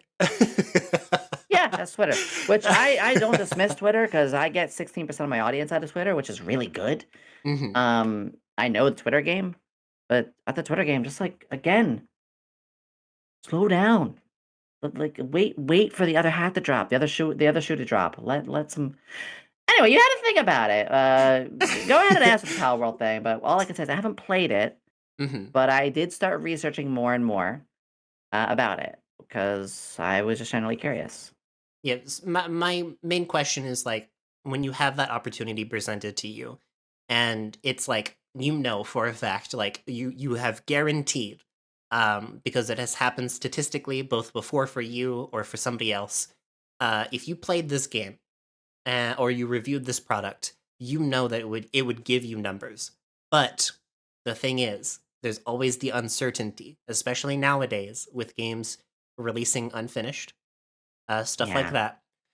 Do you consider it to be untruthful to disregard those potential risks and just go for it Hmm. anyways? And I'm not talking like, Joe VTuber, who, that was his decision. It doesn't matter to him. He's gonna play it day one, the minute it finishes downloading. Or he has a review copy. He's gonna play it. Um, and I'm not asking you to compare yourself to that Yeah, no, I person. gotcha. This is just for you. Do you Uh, think it's untruthful to yourself? this is gonna sound really silly, but when it Mhm. comes to games, when people are playing, I often say it's not that deep, bro. This is true. um, like, look, I one of my favorite gotcha games. I don't play this very much right now, but was Nikkei. It's the guns and ass game. But you know what? It had a really good story. People actually don't remember. Like a lot of people who played it, first 30 minutes, they freaking cried. It was such an amazing story. It has such an amazing story. Yeah, it's got butts, and yeah, it's fan servicey, which hey, again, I like. Well, I can But it cry and had also enjoy. yeah. I don't know if you played the game, but, like, in the I first did. 30 minutes, Yeah, you know I exactly cried. over here. Yeah, that was amazing, but most people don't know that whole thing. Anyway, like, I would be true to myself because I told people, "I might play that. I've been thinking about getting back into that. I'm not so fond of Genshin anymore." But with the Power World thing, like, it's not that deep in the sense of if I like it, I would play it. If it's stirring a lot of controversy, I might pause a little bit and see what it's about, so that way I can properly rebuttal on people. But at the end of the day, I don't wanna see another Hogwarts thing. I want people to play a game and enjoy it, and for people to remember to separate the content creator from the content that they're playing and consuming. You can like a person or a person's stuff without liking exactly what they do. This is totally out of left field, but, I like John Tron's content. I Mhm, had no freaking clue that he had some pretty messed up opinions on things, but you know what? I'm still gonna watch his stuff because I laugh. mhm. Yeah, I could find you to be a bit of a jerk, but you make a really good, chicken. You make a really good, I can fucking hate that chef, but if that chef makes me the happiest my stomach has ever been, you know what? Hey, you make a good product. Mhm. Um, Which, by the because way, look, that everything we happens can a lot in the real cooking world. There are some really terrible people who are chefs. I just gotta say that right now. yeah. There's so many products we use every day that have so much messed up stuff to it. Like, oh, well, you're using Twitch. Well, you put the show on the other foot, which is, oh, you're liking this person's content, but did you know their content supports this or that? I'm like, you're literally watching me on Twitch right now, which is owned by Amazon, which Bezos is a fucking scumbag, and he mistreats his employees so bad. Come at me with that opinion again, I dare you. It's like Mhm, the opinion of that kind of stuff is like, look, I'm gonna be honest, 90% of the businesses and companies out there are awful. If we canceled people for consuming a product from a certain business, we'd be living in huts. oh, Like, yeah. it's just the unfortunate thing. We can't choose those battles. As for, like, Power World itself, again, comes the not so deep part is, it's less for me, it was less about, like, "Oh, I should jump on this because it'd be interesting," and more so, I was interested on the trailers for the game long ago. People do forget this game has been, like, out there for, like, 3 years in terms of Mhm. its trailers and stuff.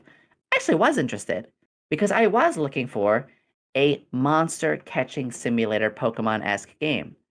It's actually more Ark survival than Yeah. anything, which is not my cup of tea. I actually was one of the people who was like, I was looking forward to the game. And then when I saw the, Genshin style or Breath of the Wild style climbing and the survival elements and the Ark elements, like, oh, that's not really for me now, huh? So I had a very easy out on why I didn't want to play the game, which was I don't want to play the game. Oh, yeah. As for all the other stuff, well, I kind of stopped there. I kind of stopped on that where, well, the game doesn't interest me. Well, yeah, but what do you think about the AI this and the way that Nintendo might assume like, look, the game from the start didn't interest me. I kind of stopped from there. I did from osmosis, like I said, do a little bit of research anyway. That's why I was able to, mention my earlier points. But it's kind of just from there. It's like, why should I continue to research something that I don't like? I have better things to do. I have better things to do. 90% of the stuff out there where people have their negative opinions on shit, it's like, be mad about this and have a raging opinion. I have better things to do. Oh, what do you Yeah. think about the Niji Sanjay and the Selen stuff? I have better things to do. I'm being I have a myself over subathon to here. prep. Yeah. That the only reason why I asked that question is, part of my controversial opinion. I don't think that you should play a game immediately on launch. I don't think that's a good idea. Sorry, I should say specifically, you should not stream a game for content because you think it'll get you views on launch. Um, because it comes from personal experience. I've been burned on this in the past a lot of times. I used to be a YouTuber in my past life, and here I am again. But I used to do Let's Plays. I used to play video games, and I would Hmm. I would do that thing. The second a game came out, I'd buy it, I'd download it, I'd make a video on it, I'd release it all in one night. I would spend 13, Oh, 14 wow. hours making it happen. And, among other things like review copies, already making the game seen so it's not going to be more popular on my channel. Sometimes I would make it big. I would hit really big 1,000 viewers. I was really Oh, happy about wow. it at the time for my first episodes and stuff. But then I found myself spending a lot of money. I spent a lot of money buying the next newest game. I would try the newest trend, Dragon Ball Xenoverse 2, yeah, all the way back then. And I started getting burned on it because it didn't give me any numbers because I'm trying out these things that I theoretically on paper should be popular. But a really quick lesson for me was uh, I would play a game sometimes. It would be my first experience. I'd watch the trailers, and it sucks. It's awful. I hated it. My Uh, whole experience was miserable. Looking at you, Sword Art Online, every game that you've released. Uh, a harsh it kind opinion, but of, for that, it just kind of comes along with the fact that the game industry fucking sucks right now. oh yeah. Um, that's, as for like chasing it as a stream game, only chase it if you're looking forward to it. Hmm. I like Persona 3. I actually Persona 3, the re-release or the remake, I'm really excited for Hmm. because that game was a pinnacle. That was one of the four horsemen of my like getting into a lot of the stuff I have. Final Fantasy VII, Golden Sun, Tales of Symphonia, Persona 3. Those are like my four gateway RPGs of good stories, good characters, and that got me into D&D, and D&D got Yomi. So literally, that's why when I say FF7 is one of the most important games of all time, and I'm playing the remake and I'm hyping it up the way it is, it's because it legitimately is. I'm literally here doing this because of that game. It awoken stuff inside of me. Anyway, um, Hmm. why am I not playing Persona right now? Because I didn't schedule it. It's like I will, but I'm also doing FF7 right now. That's kind of coming around the same time as Persona. I don't think I could do both. So I use that more as of an excuse of maybe I'll just play that on my own time. Hmm. But it was a game I'm not really interested in, or it's just like, hey, here's a new game. Tekken, just coming out. Are you gonna play it? I don't really do fighting games. Power World just coming out. Looks really popular. It's trying to get to play it. It doesn't really look like something for me. I don't even wait a whole day. I can form an opinion on if I'm gonna like a game or not because I know myself really well. Within like 10 minutes of watching it. Hmm. So if let's do Power World in two routes. Let's use two multiverses. Universe A is 8 a.m. in the morning, first stream of Power World. I'm watching it. Looks like what I saw. Not really my thing. Yeah, okay, I'm not gonna do it. Universe B, I watch it, and Yomi actually likes Ark Survival and those kind of like sort of games. Yomi will buy it later that day and change the schedule because maybe I will hop onto that. I'll do a surprise thing because I did do a surprise thing once in a while. Hmm. I had my glasses trend happen last month. I released this asset, the swirly glasses, and I said, "Hey, folks, put this on your VTuber. Let me see. Let me see you be. Are you a nerd? Let me see you as a nerd." Basically, that post got 22K, and I got over like 200 VTubers showing me wearing their glasses or my glasses. So I content changed. I You was hopped originally on it. planning that stream. Yeah, I planned that stream to be FF7. But you know what? I could do FF7 any day. And I told my community earlier that day, I said, "Hey, I know this was on my schedule for the week, but I want to use this as a positive spin." So I did. I made a tier list thing, but I turned the tier list not into A to D or whatever. I instead made it, are you a dork? Are you a nerd? Are you a dweeb? Are you a geek? None of those were bad or good. And I even made it into complimenting VTuber designs. Hmm. So it became a very positive thing. It was one of my greatest streams ever. I'm not even kidding. I averaged like 200, but I had fun and I made new friends and I networked. I changed, but I prepared my audience and I saw the signs, but I had fun. I Hmm. knew I was going to have fun. If Power World, again, was something that I didn't think I'd be that interested in, but I hopped onto, I'm being disingenuous and I'm not going to do that. I only adapt or change or hop on if I'm having fun. Because we do need some new exciting things. We do need to be shaken up a little bit. Take But those don't, risks. yeah, take that risk, but it's a safe risk. Hmm. Because, like I said, I will first watch gameplay of any little thing. I will first, get a little bit of exposure before doing so. Um, and it can go really well. One last example, because I'm rambling. Pizza Tower. Pizza Tower is unlike any sort of game I ever streamed before. But I got interest when I saw a waifu mod, the Pepina Yes. Ramen one, Oh yeah. and I was like, "This looks really fun." And so I did prime my audience, and I jumped onto it, and those did really well. It was completely outside my genre, but I went into it knowing I was going to have fun. That's where it all is in the end. Knowing everyone's gonna have a good time.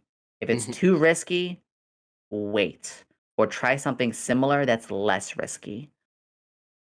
Yeah, that game always exists. Like it's always going to be there. And yeah, you might not have caught that initial wave of hype because of like the Mhm. people who are also looking for, hey, I don't know what this game looks like. Let's check out this VTuber randomly. Oh, she's playing Power World. It just came out. People are looking for that, but they may not come back because they are not there for Yeah. you. They're there for the game, and that's it. They only care about what it Mm. looks like. Maybe your first initial impressions, maybe you'll snag them, but that risk versus reward might not be as important. It might not win you any favors at the end of the day. So that's always something to consider. A I little don't. practice was your thing. Yeah. Super quick example, if you don't mind. Say you've never streamed an RPG before. Persona 3 is looking massive, and you want to hop onto it. Don't play a short 5-hour RPG first. Hmm. Stream a one-off RPG first. Then, if you had fun and your audience had fun, now you have an avenue to Persona. Did you play it on release? No. But because you did one stream of practice before, you're only going to be a few days late. It's still in its prime. Maybe even some bugs got patched out, and maybe you even heard about like at like this chapter in this scene, there's actually a really sensitive thing, like I don't know, maybe suicide or whatever. Maybe you want like now you can actually warn your audience. Now you can put a trigger warning up. Don't be the first to test it out, but like you could still get in that first couple hundred, that kind of thing. Hmm. I mean, it is an Atlas game after all. There are a lot of things in there that they're controversial to say the least. Didn't age I quite love well. it. Yeah. And I love it because it's showing signs of the times like that is great, and we can respect that Hmm. because those people who wrote those things then are not able to tell the future. Oh yeah, You know, yeah, definitely not. some of the most famous artists and singers are absolute buffoons or racists or something like that. But back then, something was socially acceptable. Hmm. It's not like you can't go back and spit on the grave of somebody who just back then didn't know any better. Oh yeah. Um, there's caveats, obviously, to that. There is extremeness, but if it's like a tidal wave of something here or there, Like, look, like you should disagree with those points. You should disagree with those opinions. But you should also be able to respect, like, look, it was a different time then. That's what history books are for. That's yeah, a whole nother topic, but yeah. Which unfortunately not geared for the stream, but our stream video. I'm gonna have to take so much Fine. time getting used to that. I want to end this discussion. One final little piece and note. My final little bullet point here. Um, Sure. how do you take care of yourself when the going gets tough? Ooh. So when the going gets tough, like, could you even explain, like, what kind of toughness are you saying? So we can like mix this in with the point that I wasn't able to get to because I think it's a huge topic on its own. You hop onto a stream, you felt your energy all through that day, you felt good, and then all of a sudden somebody says something in chat or something happens in game, your viewing plummets a Mm, little bit, and then your mood just takes a turn for the worst. And like performatively, you can be cognizant of that and overcome it, but then mm. when you walk away from the stream, are there ever moments where you're like, man, I just don't feel good anymore? Like tomorrow's stream feels like it's coming so fast and I'm not ready for it. How do you take care of yourself in those like down moments? I address it. If the check engine lights are on, you gotta check that engine. I Let me use that Devil May Cry stream for an example, Hmm. because I told you that was a really bad low moment. We also had some drama happen in that stream. I had some folks really testing my filters, and there's a whole reason for that. I'm not really gonna get into it, but chat was very rowdy that day. So actually, in the middle of the stream, I said, "Look, we need to slow down. We need to stop. Stop messing with the filters. If we're skipping past the TLDR was there, I'll give a little context. Devil May Cry 3, there is a tower called Temenegru, and you can just drop the tem part, and you can see why if that gets typed in, it suddenly would get bonked by the auto filter. Oh yeah. And people didn't know that. People were just like, why is that getting bonked, Yomi? And I said, look, I can't even really say, like, because I don't get out of context clipped, but just respect the filter. And then people started typing other things in the filter to test its limits. I'm talking really messed up in those filters. And they were coming from people I never would have expected that from. It blew my mind. It threw me off. And that's another reason why that stream didn't perform very well. Granted, by then the stream was already not doing very well because just not many people were there for Devil May Cry. But it was another dip in there. So I addressed it right then and there, and I kept my cool. I wasn't yelling. I just okay, we got to do this kind of thing. I take a breath. I think in my head what I'm going to say, and I said, guys, look, you need to stop, and we're not doing this right now. I ask you, I'm that we're going over this. We're stopping. If you keep going, you are going to be banned. Plain and simple. I put my foot down. When the stream ended, I felt like dog water. I hated it. I had the worst numbers I had ever seen. I was stressed, and I addressed it to the community after a few hours. I took a breath. I talked to a friend, and they said, "You need to put a." They're like, "Yeah, you should probably put a message." And so I did. I carefully wrote a message, and the rest message was like, "Hey guys, please next time. This community is very safe for a reason. I do all this for you. We have a very safe community for because of all that we do. Next time, I say we just don't talk about something, please move on." And I made a very carefully worded post. I let my friends even look at it, and I put it up. And I got the most reactions on that post than like any post I ever had, and they were all positive. And I never had that problem again. I went to sleep. I took a breath. I said, you know what? This sucks. It's a part of my average now. That stream sucked. I'm just not gonna touch Devil May Cry again. That wasn't really fun for me. But I addressed it. That's my number one thing is if I feel bad about something or something goes wrong, I don't ignore it or let it fester. I don't have that whole thing where what is it? The whole frog in the pot doesn't really it's a boiling kind of thing until it's too late or whatever. That happens to mental health. I step up on it, and sometimes it's tough. I need to detach a little bit of myself, or maybe I need to like get up and grab a coffee or something and just think about it. Because after stream, 10, 20 minutes, 30 minutes need to address something. That's fine. You're not live. You can take a few moments to formulate your words. I don't wait for days. I will address it then and there. That's my biggest thing. Get to it. And the next day, we're not done. The next day, this probably isn't the most healthy thing, but I work really hard. The very next day, I say, what can I do to make my next stream or my next thing now better? Not just next stream, FF7, and we're gonna have a just chat and this and that. Nope, I'm gonna tie an event to it now. I'm going to make something that was the prior stream was at 50%. My next stream needs to be 200%. I gotta even it out.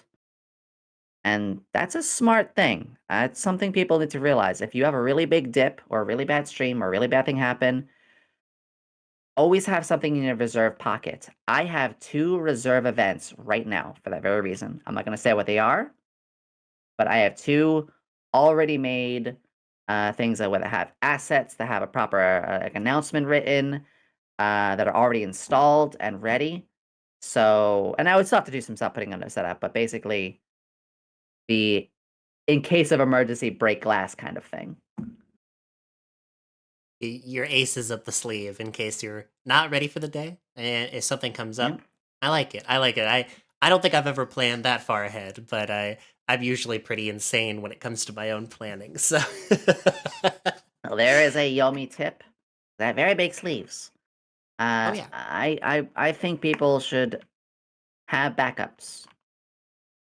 Have a reserve game if a game's not going well. I was playing Potion Craft for a couple streams. I was enjoying it, but by the 4th stream, Potion Craft was getting boring. And I told my audience, like 2 hours in, hey guys, I'm just not feeling this anymore. Let's play some Yu-Gi-Oh! And we did, and you know what? That stream did just as well. We actually went up a couple numbers when we hopped from Potion Craft to Yu-Gi-Oh! Because people knew I wasn't having fun. Hmm. That was a very easy backup. That was like mid-stream. But I had a backup game. Uh, Backup scheduled streams is a bit further, but yeah.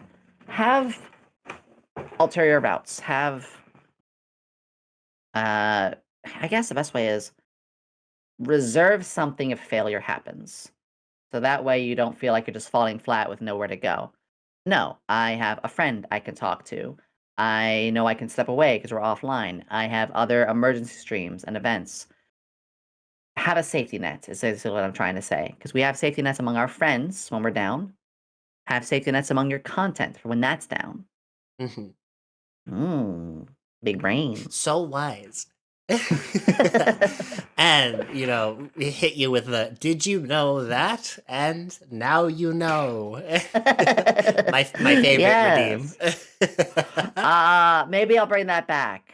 Hmm. I That's another thing. It was intrusive. It was getting too intrusive for me. But, maybe I'll bring it back. That's a very important thing. Adjust your streams around what you're comfortable with. I wasn't very comfortable with that one because I was not as good back then at juggling things.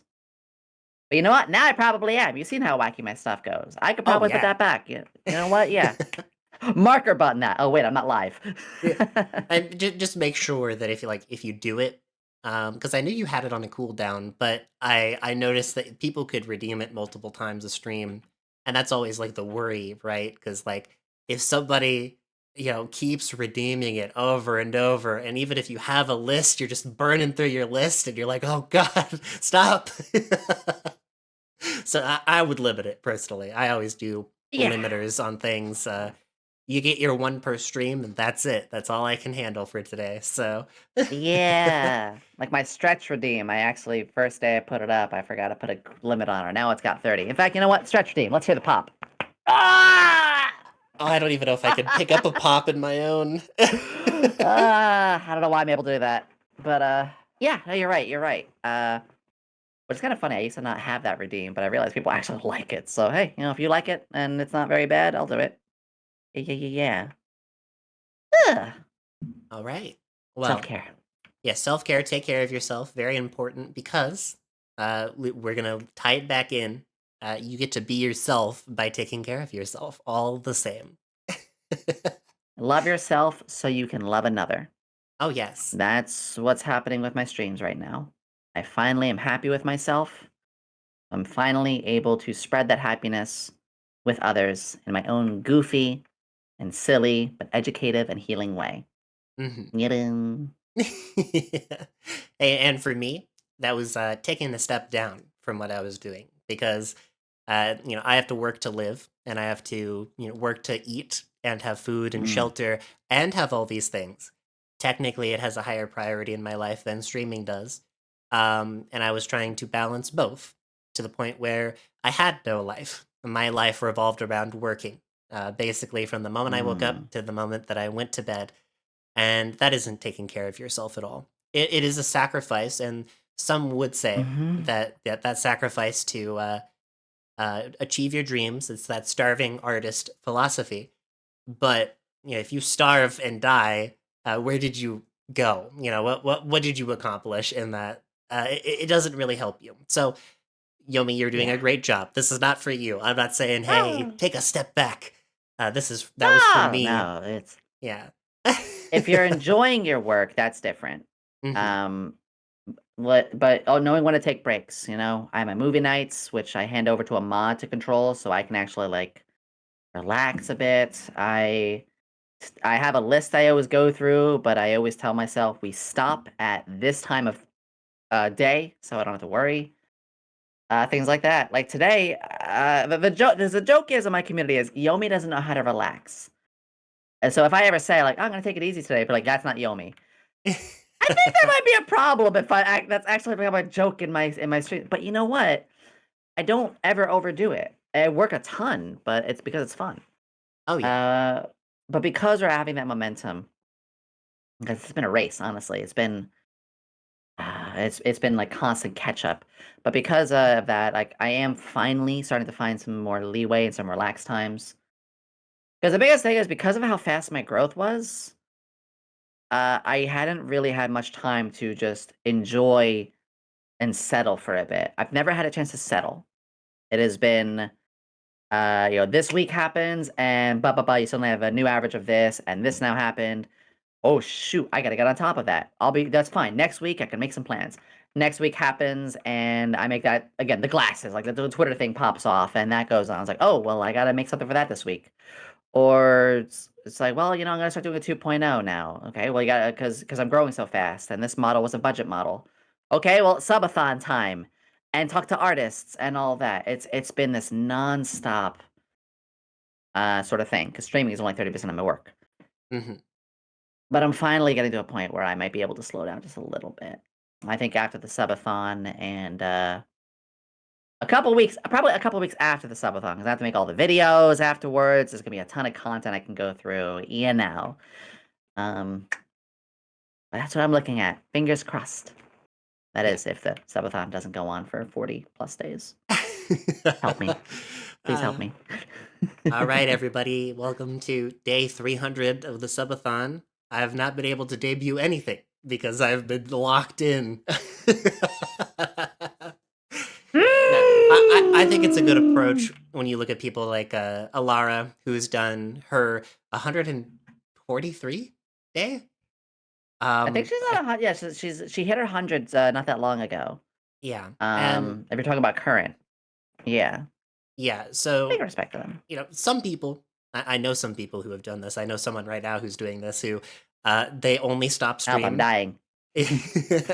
They only stop stream to refresh it before the 48 hours destroys them.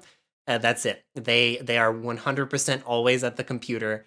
That is their donathon. But the way that Alara has done it, turning it off, getting away from it, walking away, that's you should do it that way. That's That you probably what should I'll do. Yeah. the only time you should spend longer than I don't know 12 hours if that's what you want to cap out at on your stream is if you're doing something like big in a short burst. So donathon, I'm raising money for charity. 48 hours, that's my limit. I'm not going any past that at all. I will sit at this Yeah. computer for 48 hours if I have to. um and that's like that exception there. But um bring like the biggest thing to bring to the table ever Take care of yourself. That's the biggest takeaway, so that you can be yourself. And something that we've been hinting at this entire time: communicate. Be communicative with your audience. Talk with them. Be forward and honest. Yomi is You one wouldn't of be the anywhere without them. Yomi is one of the most honest people that I know, as honest can be, without delving into territory that is inappropriate or, well, for her setting. She has a very good balance, I Oh, feel, in what I've seen. I look up to Yomi. We'll say chuckles. it. Oh, you're gonna make me actually. I have cried on streams many times. You're gonna do that to me. We wouldn't be anywhere without our audience.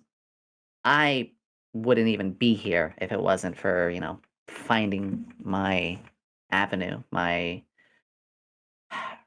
success, happiness, I guess is the best way to put it. And I think everybody should try to be more genuine with themselves. We're not here to hate. We're here to be ourselves, uplift others for being themselves, even if it's not your thing. I may not like sports, but you want to go to that hockey game, I'll be your designated driver any day. That kind of attitude. Mhm. Weird example, but kind of good. We're we're all separate people. We're all individual folks. If we're not genuine with ourselves and letting people be themselves too, then we're just either fighting because we're at war with each other, or we're gonna try to be some homogenous slop that's just unidentifiable from anything unique. We're all stars waiting to shine, and I want to see many more people shine like I finally have. Very, very heartwarming. I love it. Do Thank you you. have, before we wrap up today, any final words of wisdom for our viewers at home? Yeah. And honestly, to never let people tell you you can't do something. Because if you start listening to people who put you down for just who you are or try to squash your dreams, you're never going to make those a reality.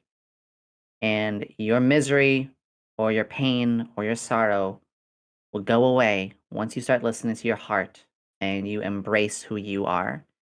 Because any person can soar once they realize who they are and give things a chance. I've done it from nothing, so you can too. Amen. I say I do declare from the top of my voice and lungs, as loud as I can be in this I apartment do declare. complex. I do declare. Well, thank you, Yomi, for Mm. joining me here today for this episode of Double Dose. Again, for the And viewers thank at you for home, having me. the Twitch that you should go follow. It will be on screen. I don't know if I can put this in a Spotify description. I don't know. I'm learning this shit. Twitch.tv/Yomi Quinnley. I always fucking forget. Oh, your name's right here. Yeah. Perfect. YOMIQUINNLEY. Although that one, I think that if I was a listener, I'd be able to spell it out personally. Just saying. Hey, if you like Harley Quinn, you'll know how to spell the last name. Yeah, exactly. You got it right there. Oh God. Again, getting ready Uh, for the Subathon on the 13th, right? yes, I'll be doing 13th. that then. I stream. It'll be the 13th, 1 a.m. or 1 p.m. 1 p.m. the 13th EST, and I stream 4 times a week, and they have the same times every time. You want to show up and check out our goofy content? Come by Tuesdays, Thursdays at 5 p.m. EST, or Sunday 5 p.m. EST. However, if you want something more relaxing, the fourth stream that I do, Saturdays at 7 p.m. EST, we actually do ASMR. And I take it very seriously. I do actually genuinely do my best with that. So, just like how we get goofy, but I promote healing, sometimes we can settle down a bit and I promote that same healing. Yeah, hope to see you there. Oh yeah. And she pops bubbles in your ears. It's really awesome. I love the old YouTube try to kind of ASMR. Yeah. I'll experiment in your brain and bring you the tingles. Yes, Oh. yes. I am so used to doing raid outs, but we don't raid out on an offline platform such as this. So that is all that we have for you today. I hope to see you all next time. And remember, take care of yourselves. And I'm always in your brain. You just don't know it. Goodbye, everybody. Mm, Thank you again for having goodbye. me. Bye bye.